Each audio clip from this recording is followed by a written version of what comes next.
For info only, not financial advice. Welcome to your deep dive into the world of dividend stocks for 2025. You're with ChannelVest. This is your analysis. We've got an awesome report packed with insights on why dividends are HOT right now, plus a breakdown of 5 top dividend stocks for 2025. We're talking juicy yields, steady growth, and companies that love sharing the wealth with their investors. What's fascinating here is how dividend stocks can be a powerful tool, especially when interest rates are expected to decline. It's like they're stepping up to the plate when other income-generating options might be losing their appeal. Okay, so before we get into these top stocks, let's break down the basics. What exactly is a dividend, and why should our listener care? Think of a dividend as a company sharing a piece of its profit pie with you, the shareholder. It's a way for them to say, hey, thanks for investing in us, here's a little something back. And for you, it can be a source of recurring income, a little bonus on top of any potential stock price appreciation. I like bonuses, especially when they're cash. So if I'm looking at dividend stocks, is it all about chasing the highest yield? Not necessarily. A high yield can be tempting, but it's not the whole story. You also want to consider the sustainability of that dividend. Can the company realistically keep paying it out? And ideally, even increase it over time. That makes sense. It's like making sure the golden goose is healthy, not just grabbing all the golden eggs at once. What else should investors be looking at besides the yield? You want to peek under the hood, so to speak, and look at the company's financials. Things like their balance sheet, their payout ratio, and their overall financial health will give you clues about their ability to keep those dividends flowing. You've got me hooked. Let's dive into these top 5 dividend stocks for 2025. And get this, our number 5 pick pays dividends monthly. You won't believe this. Stick around. Coming in at number 5 is Realty Income Corporation, also known as the Monthly Dividend Company. And that nickname is not just for show. They've built their entire reputation on delivering consistent monthly dividends. Okay, that's interesting. But what do they actually do? What kind of business are we talking about? Realty Income is a real estate investment trust, or REIT, specializing in single-tenant commercial properties. Think of all those standalone stores and restaurants you see along busy streets. Realty Income owns those properties and leases them out to businesses under long-term agreements. So they're like the landlords of the retail world. Exactly. Thanks. They own over 12,000 properties across retail, industrial, and other sectors. And here's the key. They focus on essential businesses and investment-grade tenants. Okay, I'm starting to see how that could lead to a stable income stream. But let's talk numbers. What kind of yield are we looking at with Realty Income? They offer an attractive yield of roughly 5.5% at recent prices. Not bad, right? But what's even more impressive is their commitment to dividend growth. All right, tell me more. What's their track record like? Get this, they've increased their dividend 128 times since 1994. That's like clockwork. And just last year, they bumped it up again to 0.264 cents per share, marking their 24th increase in the past 5 years alone. Wow, that's consistency? But can they keep it up? What's the outlook for their dividend? Well, their financials are looking pretty solid. They have a strong balance sheet with investment-grade credit ratings, meaning lenders are happy to lend them money at favorable rates. And their debt-to-equity ratio, a measure of how much debt they're carrying compared to their equity, is below the industry average. That means they're not over-leveraged and taking on too much risk. So they're financially responsible, which is a good sign for dividend sustainability. But what about their actual business? Can they keep those rental checks coming in? That's where their focus on essential businesses and investment-grade tenants really shines. Think grocery stores, drugstores, and those businesses that people rely on regardless of the economy. They have a stable tenant base, and their occupancy rate has stayed around 98–99%. So they're practically guaranteed to have tenants paying rent, even during tough times. That's smart. It's all starting to add up now. But before we get too carried away, what are some potential downsides or risks to consider? Even the most reliable dividend stocks have some risks. With Realty Income, one thing to consider is interest rate sensitivity. REITs, in general, can be affected by rising interest rates. Why is that? When interest rates rise, borrowing costs go up for REITs, which can impact their profitability. Plus, investors might be drawn to other investments that offer higher returns in a rising rate environment. That makes sense. What else should investors be aware of? While their focus on essential businesses is a strength, it also means their growth might be a bit slower compared to some other sectors. They're not exactly a high-flying tech company. And although they have a diversified portfolio, they do have a concentration in retail, which can be susceptible to changes in consumer spending habits. Okay, so there are some things to keep in mind. But overall, it sounds like Realty Income has a pretty solid track record and a good outlook for the future. Now, I'm dying to know about their dividend history. Give me the details. Taking a look back over the last 5 years, they've shown consistent growth. In 2019, their annual dividend per share was $2.64. Then it jumped to $2.71 in 2020, $2.83 in 2021, $2.93 in 2022, and $3.17 in 2023. Wow, that's a beautiful upward trend. Okay, on to the next stock. Coming in at number 4 is a company with a history of paying dividends that you won't believe. Stick around to find out just how long they've been sharing the wealth. You're with ChannelVest. This is your analysis. Speaking of a long history of dividends, our number 4 pick is a company that's been paying them out for over 160 years. Get this, they've been sharing profits with their investors since 1857. 1857, that's before the Civil War. What company's been around that long? It's Toronto Dominion Bank, or TD Bank for short. They're a global banking giant offering a full suite of financial services from checking accounts to mortgages to investment products. They have a huge presence in both Canada and the United States and are known for their conservative approach to risk. Okay, so they're a big, established bank with a long history. That sounds pretty stable. Mm. But what about their dividend? What kind of yield are we talking about? TD Bank offers a generous dividend yield of approximately 4.95.0% at recent stock prices. Almost 5%. Now, it's a juicy yield. But can they keep it up? Banks can be cyclical, and the economy isn't always predictable. That's a valid concern, but TD Bank has some factors working in its favor.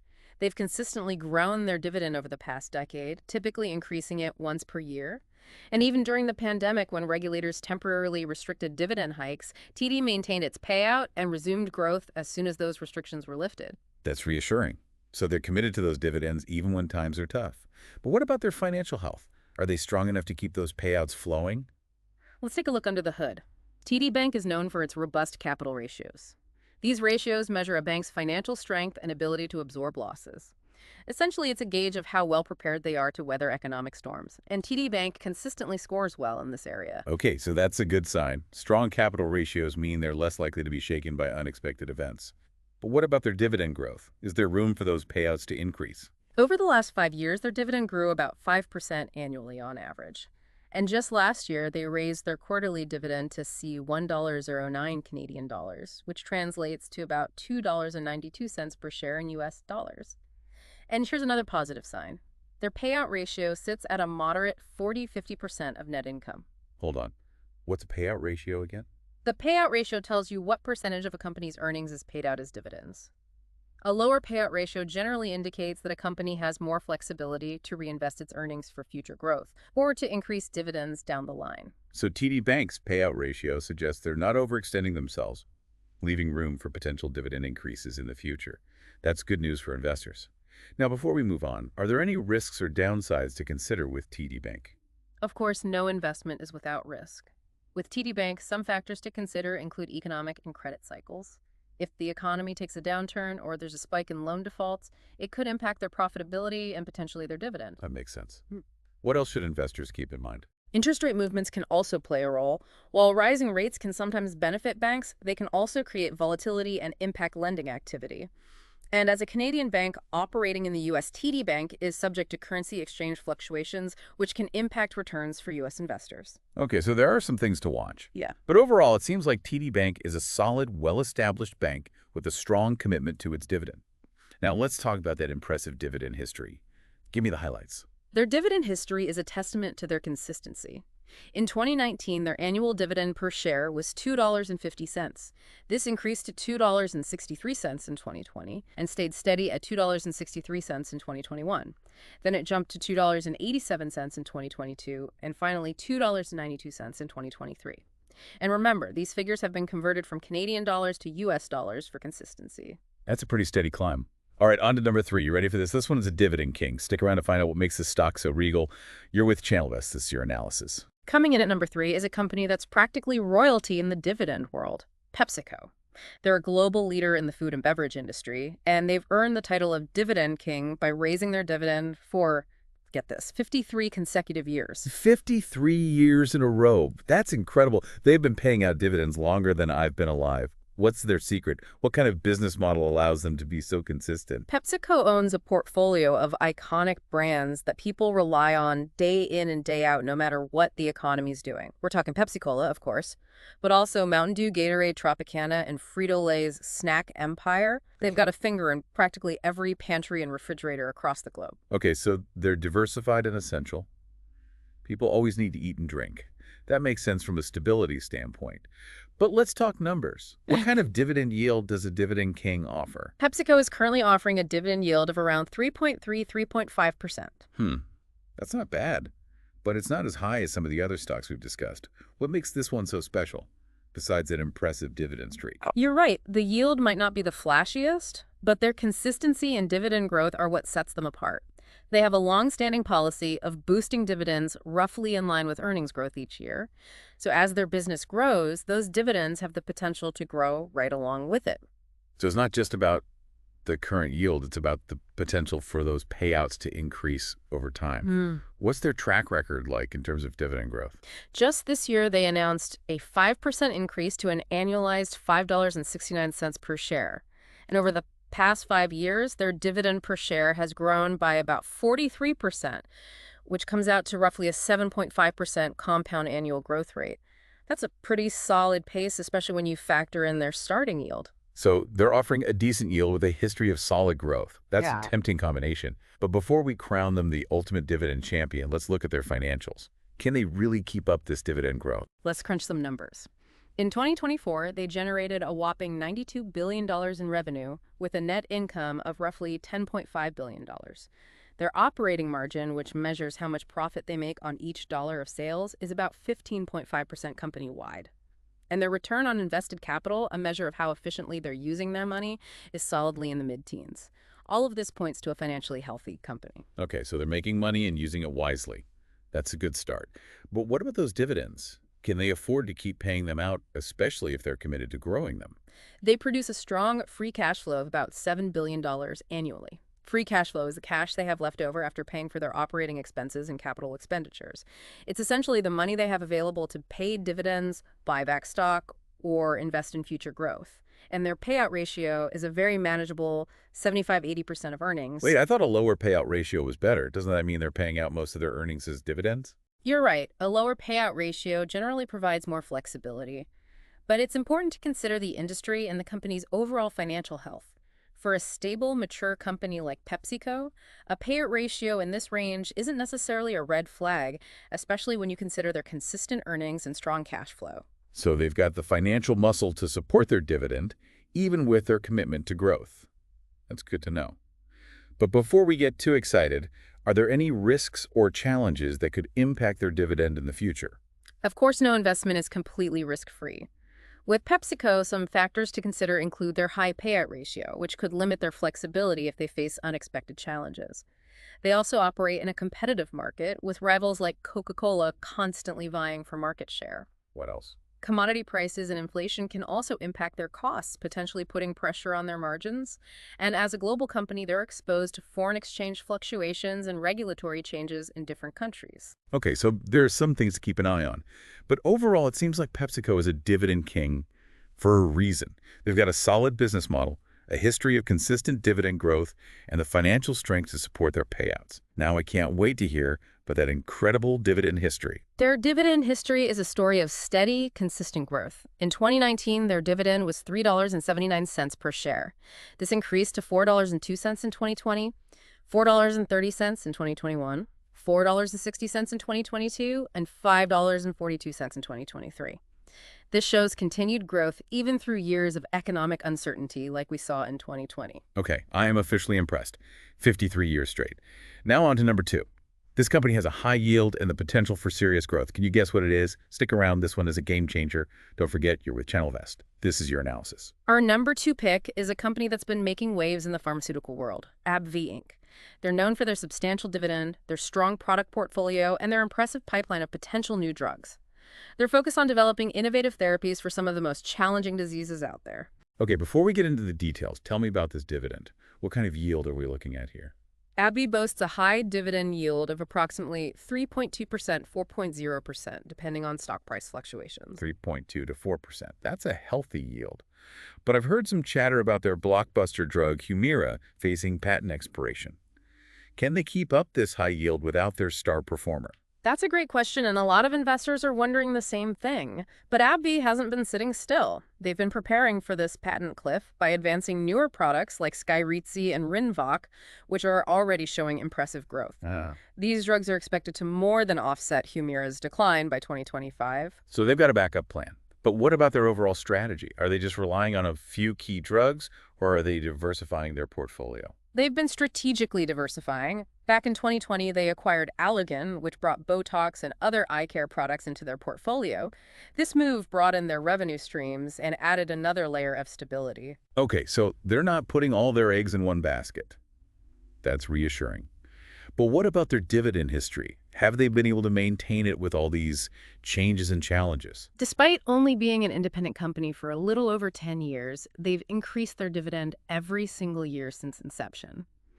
And if you include the history of its former parent company, Abbott, the combined company has over 50 years of consecutive dividend increases. Talk about a legacy. That's impressive. They're clearly committed to those dividends. But what about their recent performance? Have they been able to keep up with those dividend increases? They just recently increased their quarterly dividend to $1.64 per share. They're walking the walk. Wow, they're not messing around. Okay, so they've got a high yield, a history of dividend growth, and they're taking steps to address the Humira patent cliff. But what are some of the risks or downsides that investors should be aware of? Even with their strategic moves, patent expiration risks are still a factor to consider. The pharmaceutical industry is constantly evolving, and there's always the possibility of new competition or unexpected setbacks. They do carry a significant debt load, partly due to the Allergan acquisition. While they've been managing it well so far, it's something to keep an eye on. And as with any pharmaceutical company, there are inherent risks associated with drug development and regulatory approvals. Not every drug in their pipeline is guaranteed to be a success. Okay, so there's some risk involved as with any investment. But overall, it seems like AbbVie is taking the right steps to navigate the challenges and continue delivering for their shareholders. Now let's dive into that impressive dividend history. Give me the numbers. Over the last 5 years, they've shown steady, consistent growth. In 2019, their dividend sat at $4.72. This increased to $5.24 in 2020, $5.64 in 2021, $5.92 in 2022, and $6.56 in 2023. Pretty impressive rate. Okay, I am loving this journey through the world of dividend stocks. Now get ready for our number one pick. This stock is a tech powerhouse with income and growth. Stick around. You don't want to miss this. You're with Channel Vest. This is your analysis. Our number one pick is a company that's proving you can have your cake and eat it too. Broadcom Inc.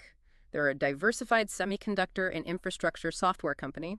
They're essentially a tech giant that also pays dividends, which is a pretty rare combination. A tech company that pays dividends. That's not something you see every day. Usually it's all about growth and reinvestment in that sector. What makes Broadcom different? Broadcom has found a way to balance growth and shareholder returns.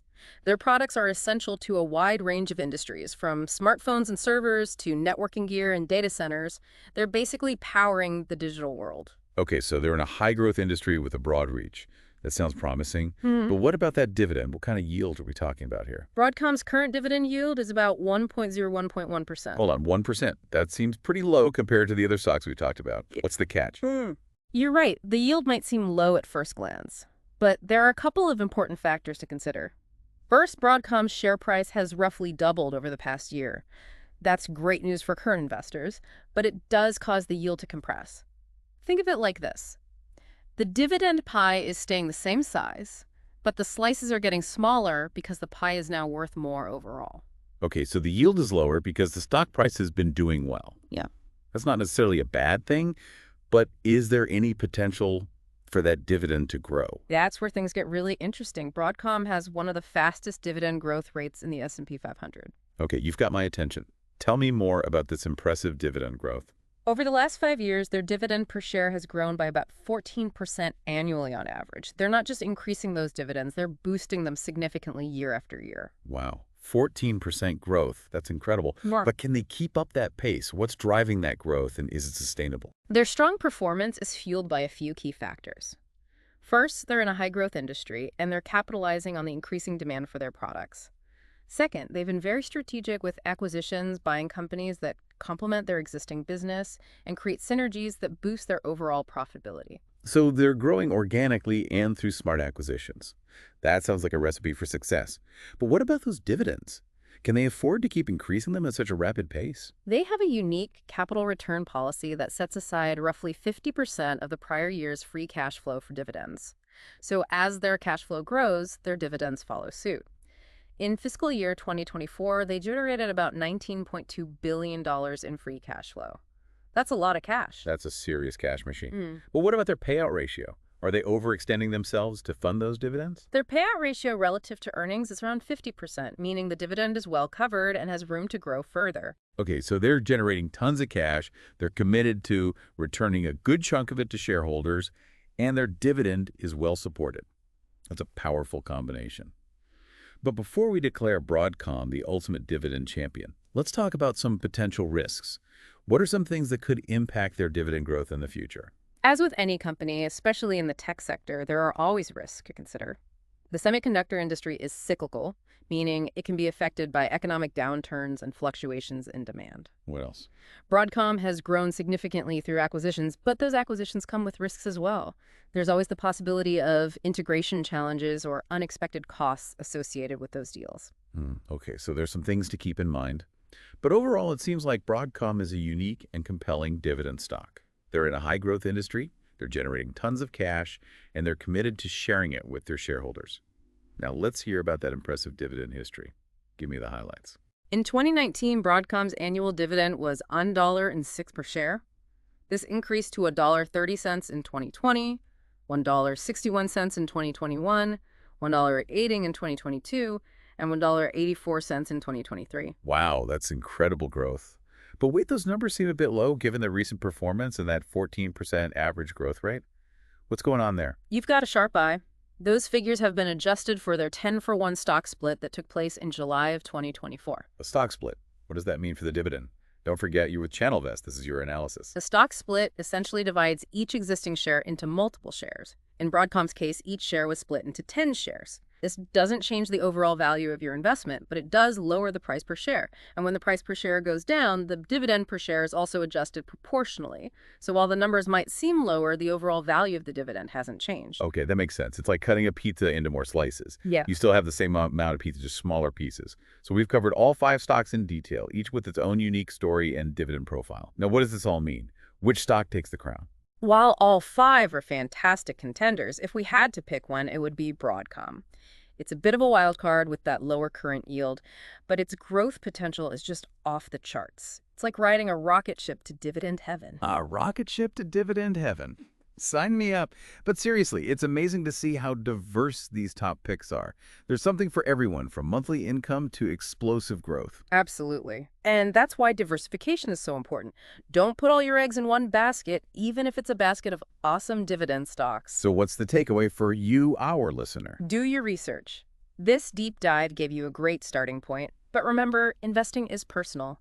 Dig deeper into the companies that spark your interest, consider your own goals and risk tolerance, and build a dividend portfolio that works for you. Love it. Knowledge is power, folks.